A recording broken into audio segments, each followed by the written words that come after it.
Land titling యాక్ట్పై తప్పుడు ప్రచారం చేస్తున్న తెలుగుదేశం పార్టీ అలాగే ఆ పార్టీ నేతలపై చర్యలు తీసుకోవాలని ఈసీ ఏపీ సిఐడిని ఆదేశించింది. పవన్ కళ్యాణ్తో పాటు చంద్రబాబు కూడా ల్యాండ్ టైటిలింగ్ యాక్ట్ అంశానికి సంబంధించి పూర్తిగా దుష్ప్రచారం చేస్తూ ప్రజలను కూడా తప్పుదోవ పట్టిస్తున్నటువంటి పరిస్థితి. తెలుగుదేశం పార్టీ నుంచి ఐవీఆర్ఎస్ కాల్స్ చేస్తూ తప్పుడు ప్రచారాన్ని ప్రజల్లోకి తీసుకెళ్లి ఎన్నికల్లో లబ్ధి పొందాలనే ప్రయత్నం చేస్తున్నారు. ఈ అంశానికి సంబంధించి ఈసీ చాలా సీరియస్గా రియాక్ట్ అయింది. వైఎస్ఆర్ కాంగ్రెస్ పార్టీ నేతలు ఫిర్యాదును అందుకున్నటువంటి ఈసీ వెంటనే సిఐడిని రంగంలోకి దింపింది. ఈ అంశానికి సంబంధించి పూర్తి స్థాయి దర్యాప్తు చేపట్టాలని చెప్పి ఈసీ ఆదేశించినటువంటి నేపథ్యంలోనే వైఎస్ఆర్ కాంగ్రెస్ పార్టీ నేతలంతా కూడా స్పందిస్తున్నారు. ప్రస్తుతం మనతో పాటు ఎమ్మెల్సీ వరదు కళ్యాణి ఉన్నారు, మాట్లాడదాం.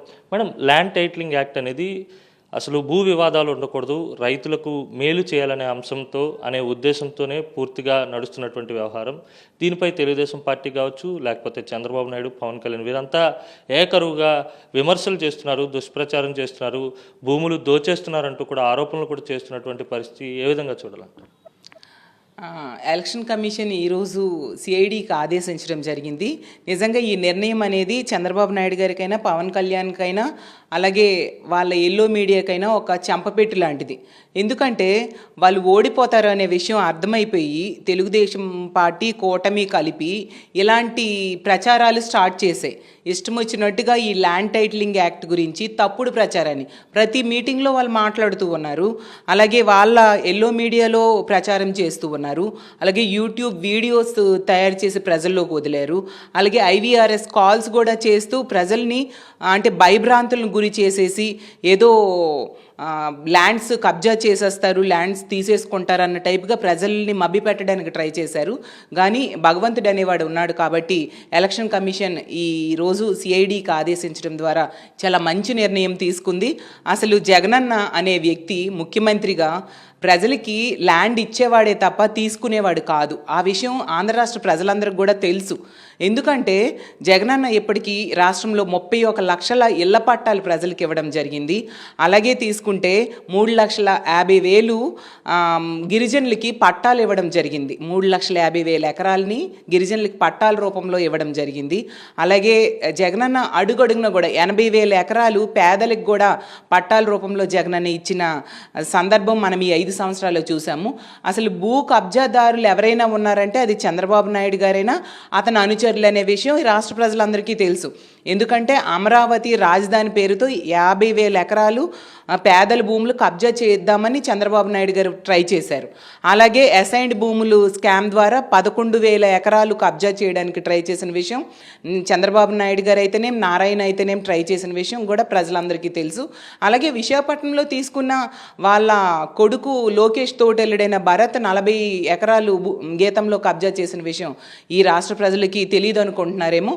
వాళ్ళు కబ్జా కూరలు అయ్యుండి తిరిగి మా పార్టీ మీద ఇలాంటి ప్రచారం చేయడం చాలా దారుణం.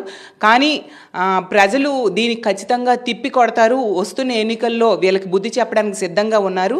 ఈసీ చాలా మంచి నిర్ణయం తీసుకుంది. అలాగే తీసుకుంటే ఈ ఈసీ అయినా సిఐడి అయినా ఇలాంటి తప్పుడు ప్రచారం చేస్తున్న వీళ్ళకి జైల్లో కూర్చోబెట్టాల్సిన అవసరం ఉందని మేము డిమాండ్ చేస్తూ ఉన్నాము. అలాగే ఇలాంటి సభల్లో వీళ్ళు మాట్లాడుతూ ఉన్నారు కాబట్టి వీళ్ళు ప్రచార సభలను కూడా ఈసీ నిషేధిస్తే ఇంకా బాగుంటుంది. ఇకనైనా తెలుగుదేశం పార్టీకైనా కూటమి సభ్యులకైనా తెలియజేసేది ఏంటంటే ఇలాంటి తప్పుడు ప్రచారం మానండి. మీరు ఏం చేశారో అది చెప్పుకొని ప్రజల్లోకి వెళ్ళండి, అప్పుడు హర్షిస్తారు ప్రజలు. తప్ప ఇలాంటి దుష్ప్రచారం చేస్తే ప్రజలు నమ్మరు.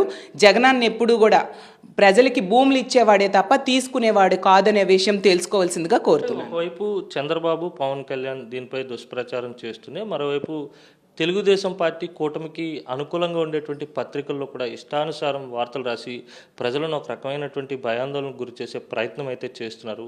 ప్రజలకు మీరేం చెప్పబోతున్నారు?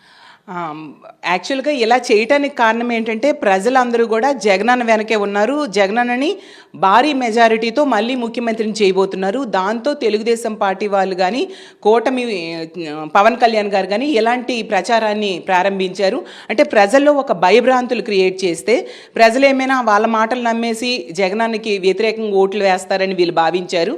కానీ ప్రజలు ఎవరు దీన్ని నమ్మరు. ఆంధ్ర రాష్ట్ర ప్రజలందరికీ నేను ఒకటే కోరుకుంటున్నాను, గత 5 ఏళ్ళు జగనన్న పాలన చూశారు.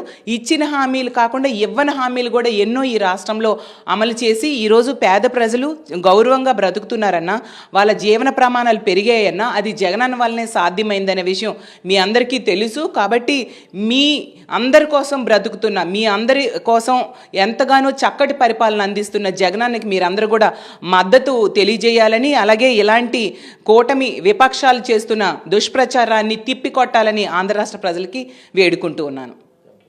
ఇది మొత్తం మీద అయితే జగన్మోహన్ రెడ్డి భూములు ఇచ్చేవాడే కానీ లాక్కునేవాడు కాదు. తెలుగుదేశం పార్టీ నేతలు కావచ్చు, చంద్రబాబు పవన్ కళ్యాణ్ కావాలనే తప్పుడు ప్రచారానికి తెరతీశారు. ప్రజలు ఎవరు కూడా నమ్మాల్సిన పని లేదు. అలాగే పోలీసులు కావచ్చు, ఈసీ కావచ్చు, లేకపోతే మరింత వ్యవస్థలు కావచ్చు, ఖచ్చితంగా ప్రతిపక్ష పార్టీలకు సంబంధించినటువంటి ప్రచారాలపై కూడా నిషేధం విధించాలి.